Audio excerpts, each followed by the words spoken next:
Hi everyone and welcome to Free Range Diva.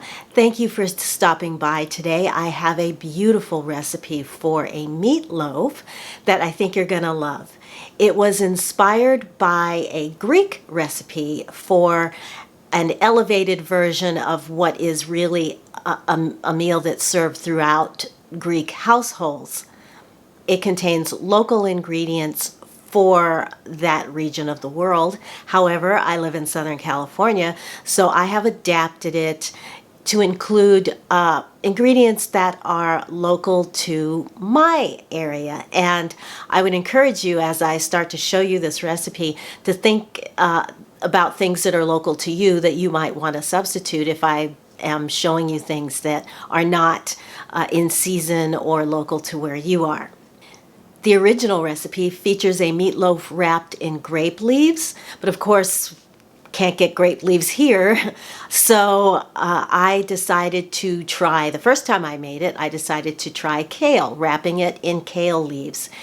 And the plan was I would try it once with kale, and then because we have all kinds of green leafy vegetables that are in season throughout the year really here.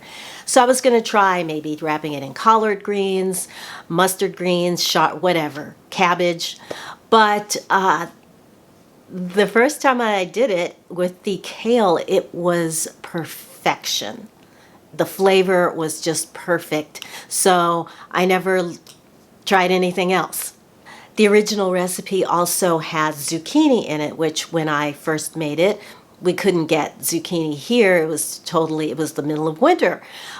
We could get it, but it would be the kind that was flown in from God knows where, that's coated in wax, and I didn't want that. I wanted a fresh local vegetable. So I subbed out the zucchini, and instead I included things like chopped mushrooms and a surprise ingredient that is unexpected, but I think you're going to love.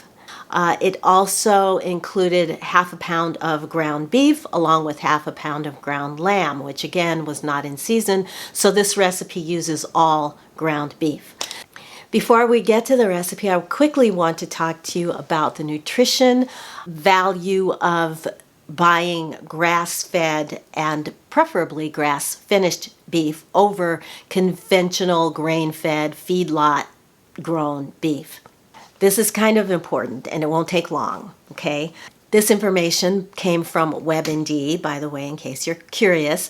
But generally, grass-fed beef is considered to be a healthier option to grain-fed beef. Here's why. The grain-fed diet often includes things like GMO soy and corn, along with other additives. They are given antibiotics and growth hormones in order to fatten them up quickly. And these additives, which are indigestible to the cow, end up being stored in the fat cells, which you then eat when that beef hits your table, your dinner table. No. So think about that the next time you go into a store and buy feedlot meat. Grass-fed beef has significantly lower levels of saturated fat compared to grain-fed, and more of its fat is actually unsaturated. The fat content of grass-fed beef can be compared to that of skinless chicken. Compared to feedlot beef, grass-fed has more omega-3 fatty acids. It has more antioxidants, more vitamin E, B3, B12, B6, selenium, iron, and zinc, polyphenols and other phytochemicals, and it has a highly absorbable form of vitamin D.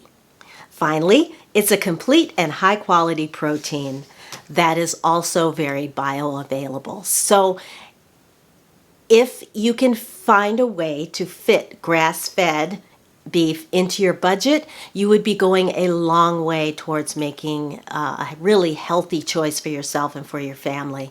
Me, I don't buy makeup. I save my discretionary money to buy grass-fed and grass-finished beef. So to start this recipe, you'll need about 6 to 8 kale leaves, and you're going to want to remove the ribs, those tough ribs.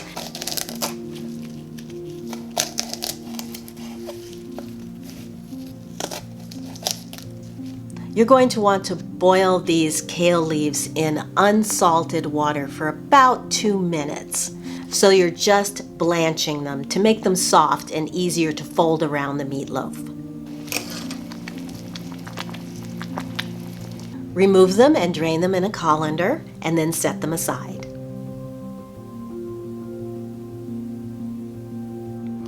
Wrapping your meatloaf in a green like kale keeps it from drying out. It keeps it tender and juicy. It really intensifies the flavors. And there's nothing worse than a tough dried meatloaf, which is not something you're ever going to have to worry about if you follow this technique.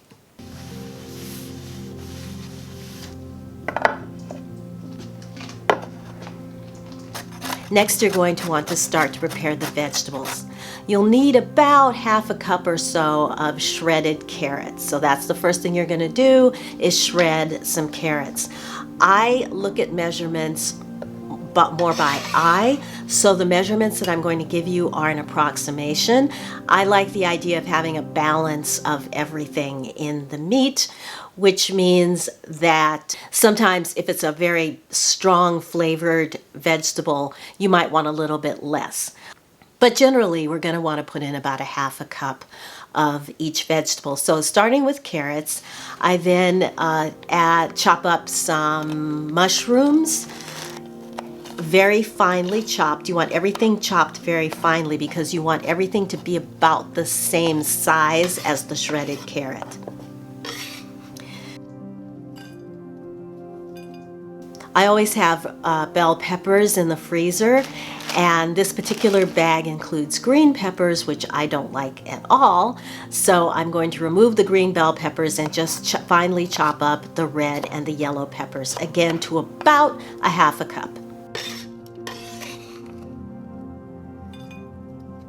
And I would say that I often will put more mushrooms than anything else in something like this because I really like the umami flavor that they give. And then finally, I'm throwing in about a quarter of a cup of riced cauliflower. You won't taste it, but it does add a lot of moisture and tenderness to the meatloaf.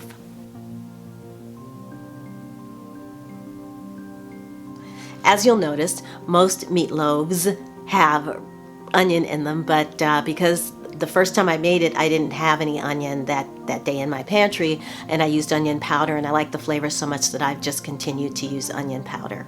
Finally, you're going to mince up 2 garlic cloves. Next, you're going to heat up some olive oil in a deep skillet. Add the carrot, the mushrooms, the red peppers, and the cauliflower, and saute for about 3 to 5 minutes, just until they start to soften up. At that point, you'll season with salt, add the garlic, and then continue to saute on a medium heat for another 6 to 8 minutes. Then, set it aside and let it cool for a bit. So we're ready to assemble the meatloaf. And I want to say that everything that we've done so far, if you're in a pinch for time, you can do ahead of time. Even up to cooking the vegetables and then just putting them in the refrigerator and bringing them out later. Everything is pretty much at room temperature. I've got a big bowl here, so we're just going to start putting the meatloaf together. You're going to take 1 egg, add that to the bowl, and we're going to add 1.5 tablespoons of oat flour, which is what I have here.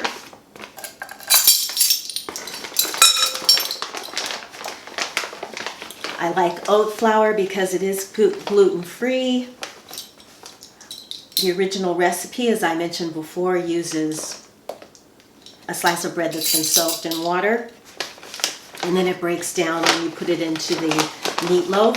Well, this is kind of already broken down, and that's why I like it. Something else you could try, if you don't happen to have oat flour, but you do have rye flour, is rye flour. I think that would add a really nice flavor to the meatloaf, although I haven't tried it personally. So first we want to mix this together.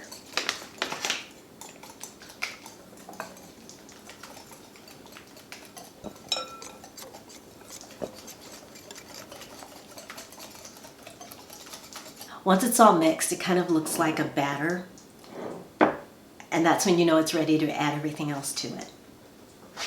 Just quickly washed off my hands. To that, we're going to add a teaspoon of onion powder,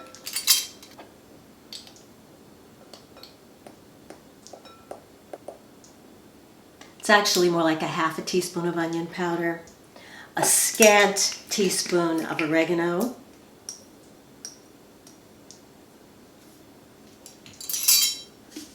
about a teaspoon of salt. Here we go. Some cracked pepper.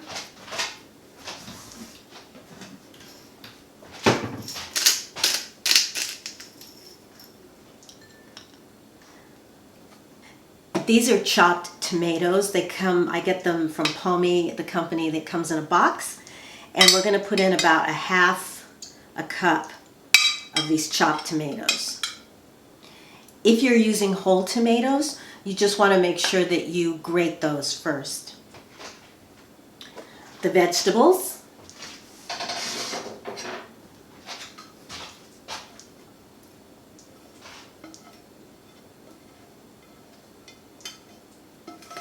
This smells really good. It's the garlic that makes these smell so good. And it's going to make the meatloaf taste really good too. I don't know if I mentioned it, but at the very end, like for the last minute that these were sauteing, I put in about 2 teaspoons of chopped garlic. And now, this is ready to mix together. You can use your hands. I just happen to have a spoon. It's actually a spoonchula, which is half spoon, half spatula. So I'm just going to use this. You want to knead this together just like you would any other meatloaf. Making sure that everything is well combined and you've got all of your seasonings and vegetables mixed throughout.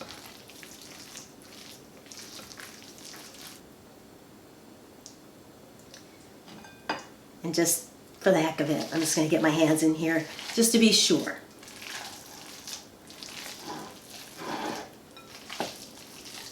Because you really want to knead this. You need to knead. All right, that's enough. Now the fun begins. I have got my pan. It's just been sprayed with olive oil spray so that nothing sticks. We're going to place 2 kale leaves onto the bottom. They should be a decent size.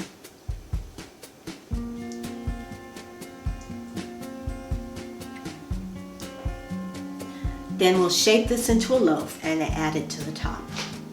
So I'm going to form the meat mixture into a loaf and just add it to the pan. The nice thing about this recipe, adding all of these vegetables actually doubles your portion sizes. So instead of having a meatloaf that serves 4, you're going to get 8 servings out of this one. So that's good if you want to save a little money, stretch your protein. And I'm just going to form this into a loaf.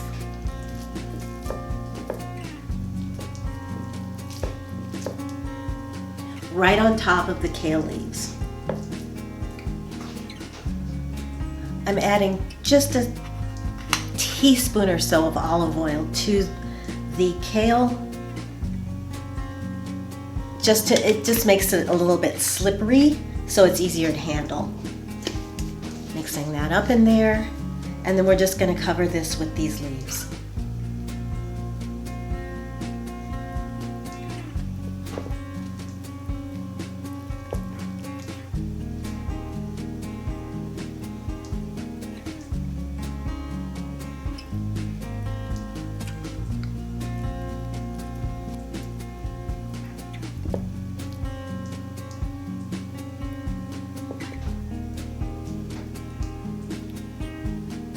If they tear or in a regular shape, that's fine.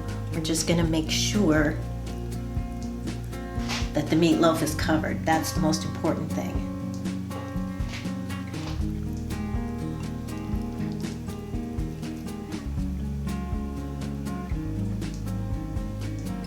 The olive oil also helps the leaves to stick.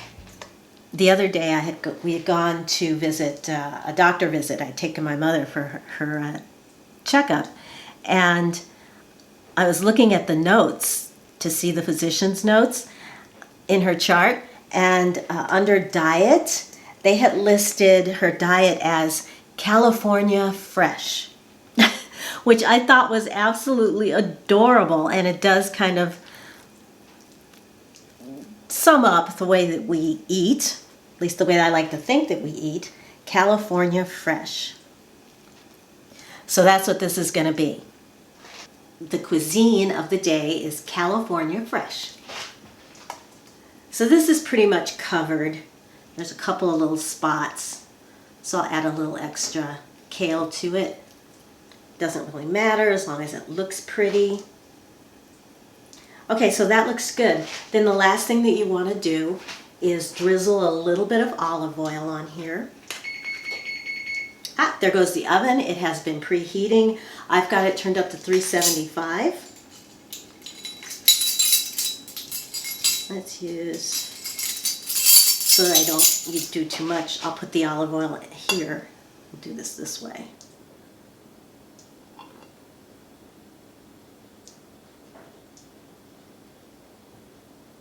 So it's about a teaspoon of olive oil, and you're just drizzling it over because it's going to help it brown and give it some extra flavor. Want a little more.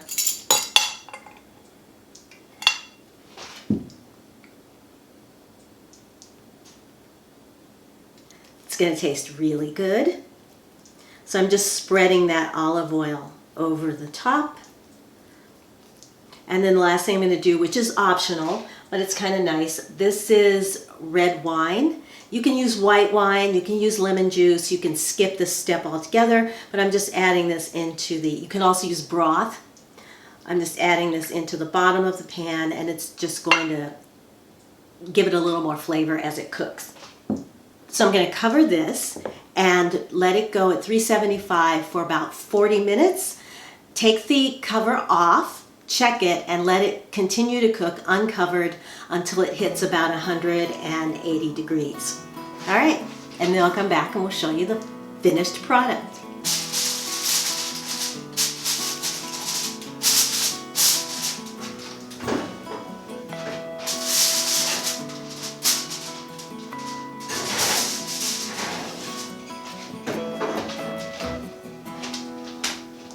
So while that's going, I'm going to take the leftover kale that I did not use because I still have a little bit left, and I'm going to make a side dish. I'm just going to boil it and season it with salt and pepper and a little lemon and a little balsamic vinaigrette, which is the way that I love to have kale. Oh yeah, and garlic. I like to put garlic in it too. So that's my favorite way to have kale. And then I'll also make some wild rice to go along with it. Remove it, cool it slightly, and then transfer it to a serving platter, and using a serrated knife, slice the meatloaf into serving portions.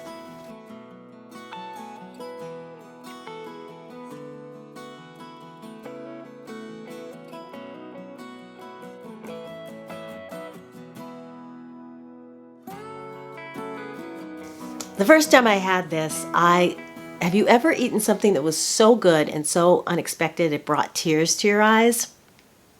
That was this for me. I hope you will make this. The original recipe, I have to read you what the original recipe says about this meatloaf, because it does sum up exactly the experience that I had the first time I ate it. They say that it is a world above anything you've ever experienced as meatloaf. It is one of the great bougie recipes of the Greek kitchen, reminiscent of another era. For her, it was nostalgic and unusual, but something that brought back wonderful memories. And I think that if you make this meatloaf, you are going to create wonderful memories for you and your family. Enjoy. Thank you so much for watching today. If you enjoyed this video and found it fun, then please give it a thumbs up.